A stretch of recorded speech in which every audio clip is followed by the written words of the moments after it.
South India shopping mall, the wedding మంత్ర, సరికొత్త wedding collection, south India shopping mall.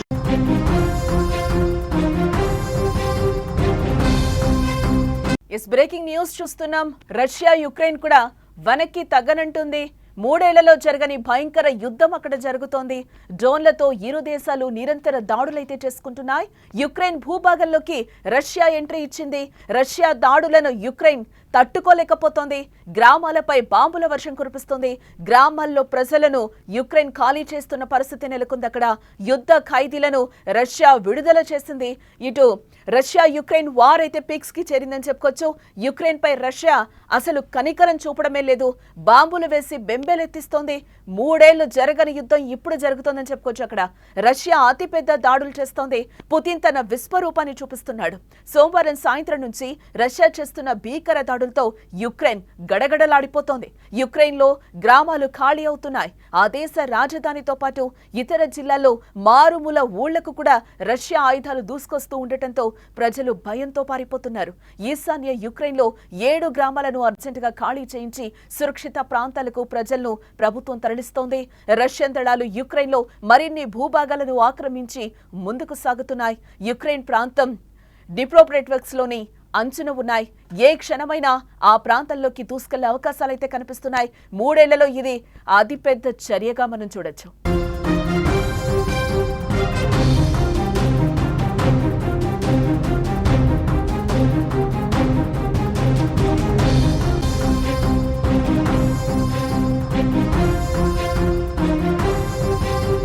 Russia చేస్తున్న నిరంతర దాడుల్లో Ukraine కు ప్రాణ ఆస్తి నష్టం భారీగా జరుగుతోంది.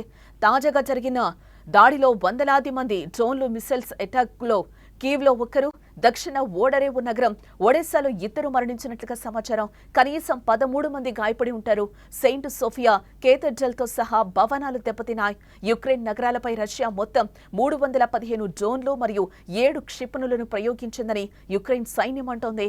ఉక్రెయిన్ ను ఎయిర్ డిఫెండర్లు 213 డ్రోన్లు, 2 బాలిస్టిక్ క్షిపణులు మరియు 2 క్రూయిజ్ క్షిపణులను కూల్చివేసినట్లుగా యుక్రెయిన్ సైన్యం తెలిపింది. రష్యా దాడులకు ప్రతీకారంగా యుక్రెయిన్ కూడా దాడులు చేస్తున్న పరిస్థితి అక్కడ నెలకొంది. అయితే యుక్రెయిన్ దాడులను రష్యా అడ్డుకుంటోంది. సోమవారం రాత్రి నుండి మంగళవారం వరకు వైమానిక రక్షణ విభాగాలు 109 యుక్రెయిన్ డ్రోన్లను కూల్చివేసినట్లుగా రష్యా రక్షణ మంత్రిత్వ శాఖ ఇప్పటికే తెలిపింది. బెల్గోరోడ్ నగరంలోని పెట్రోల్ బంకుపై యుక్రెయినియన్ డ్రోన్ దాడిలో 1 మృతి చెందగా మరో 4 గాయపడినట్లుగా ప్రకటించింది ప్రభుత్వం.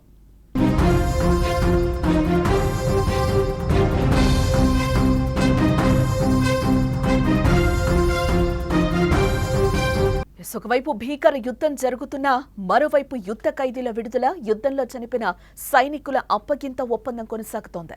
రష్యా మానవతా దృక్పథంలో యుక్రెయిన్ యుద్ధ ఖైదీలను విడుదల చేసింది.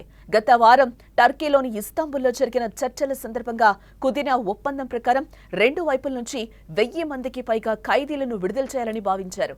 ఈ నేపథ్యంలోనే మొదటి విడతగా ఖైదీ మార్పిడి జరుగుతోంది. రష్యా జైల్లో ఉన్న యుక్రెయిన్ యుద్ధ ఖైదీలను మంగళవారం విడుదల చేసింది.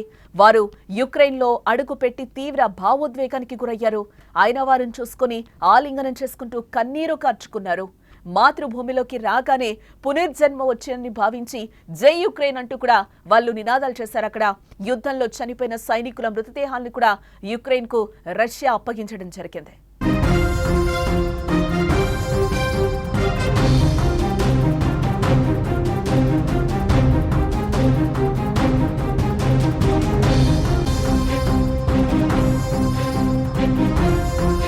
శాంతి చర్చల నేపథ్యంలో మృతదేహాలు, యుద్ధ ఖైదీలను మార్పిడి చేసుకున్న ఉక్రెయిన్ రష్యా యుద్ధంలో మాత్రం వెనక్కు తగ్గకపోవడం ప్రపంచాన్ని ఆందోళనకు గురి చేస్తోంది. 3 ఏళ్ల కిందట బలమైన రష్యా యుద్ధం ప్రారంభిస్తే యుక్రెయిన్ ఓడిపోతుందని, తొందరగా యుద్ధం ముగుస్తుందని అంతా భావించారు. కానీ అంచనాలకు మించి రష్యా దాడులను ధీటుగా ఎదుర్కొని యుక్రెయిన్ నిలబడింది.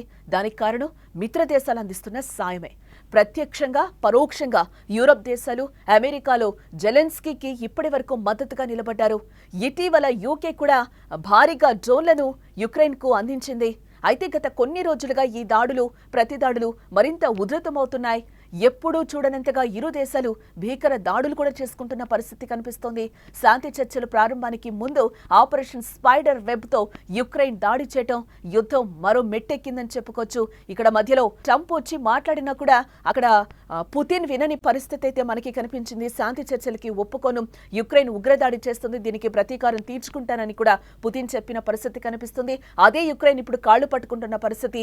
ఆపండి, రష్యాకి చెప్పండి అని కూడా అందరినీ వేడుకుంటున్న పరిస్థితి కనిపిస్తుంది. ఊర్లు నాశనం అయిపోతున్నాయి. అక్కడ గ్రామాల నుంచి కూడా ప్రజల్ని తరలిస్తున్న పరిస్థితి కనిపిస్తుంది. మనం ఆ విజువల్స్ కూడా యుక్రెయిన్ లో పరిస్థితి ఏ విధంగా ఉందో కూడా మనం అక్కడ సుమన్ టీవీ స్క్రీన్ మీద అయితే మనకి క్లియర్ గా కనిపిస్తున్న పరిస్థితి కనిపిస్తుంది. ఎవరైతే యుద్ధ ఖైదీలు ఉక్రెయిన్ లోకి వచ్చారో వారందరూ కూడా కన్నీరు పెట్టుకుంటున్న పరిస్థితి అయితే కనిపిస్తుంది. ఇప్పుడే మేము అక్కడ యుద్ధ భూమి నుంచి వచ్చాము అని చెప్పి కూడా వాళ్ళందరూ ఖైదీలు తప్పించుకున్న తర్వాత ఖైదీలందరినీ కూడా యుక్రెయిన్ కి రష్యా ఇచ్చేసిన తర్వాత అక్కడంతా భావోద్వేగ వాతావరణం నెలకొందని చెప్పుకోవచ్చు. పునర్జన్మ వచ్చిందని కూడా వాళ్ళు భావోద్వేగానికి గురయ్యారు. చాలా ఇయర్స్ తర్వాత వాళ్ళు కలుసుకున్న భావోద్వేగాలు అయితే మనకి స్క్రీన్ మీద అయితే క్లియర్ గా కనిపిస్తున్నాయి. ఎస్, రష్యా ఇంకా దాడులు చేయడానికి రెడీగా ఉంది, యుక్రెయిన్ లో ఉన్నట్లుగా కూడా మనకి తెలుస్తుంది. గ్రామాలపై బాంబుల వర్షం కురిపిస్తున్న పరిస్థితి అయితే మనకు అక్కడ కనిపిస్తుంది. యుక్రెయిన్ అసలు ఈ దాడులకి తట్టుకోలేకపోతున్న పరిస్థితి అయితే కనిపిస్తుంది. గ్రామాలపై భీకరమైన దాడులు చేస్తుంది. ఇటు యుక్రెయిన్ కూడా ఉగ్రదాడి చేస్తుంది రష్యా అని చెప్తుంది, రష్యా కూడా యుక్రెయిన్ ఉగ్రదాడి చేస్తుంది అని కూడా చెప్తున్న పరిస్థితి కనిపిస్తుంది. రష్యా దెబ్బతో యుద్ధం ఆపాలంటూ యుక్రెయిన్ కోరుతోంది. రష్యా ఇదే దూకుడు కొనసాగిస్తే యుక్రెయిన్ కి కష్టాలు తప్పేలా లేవు.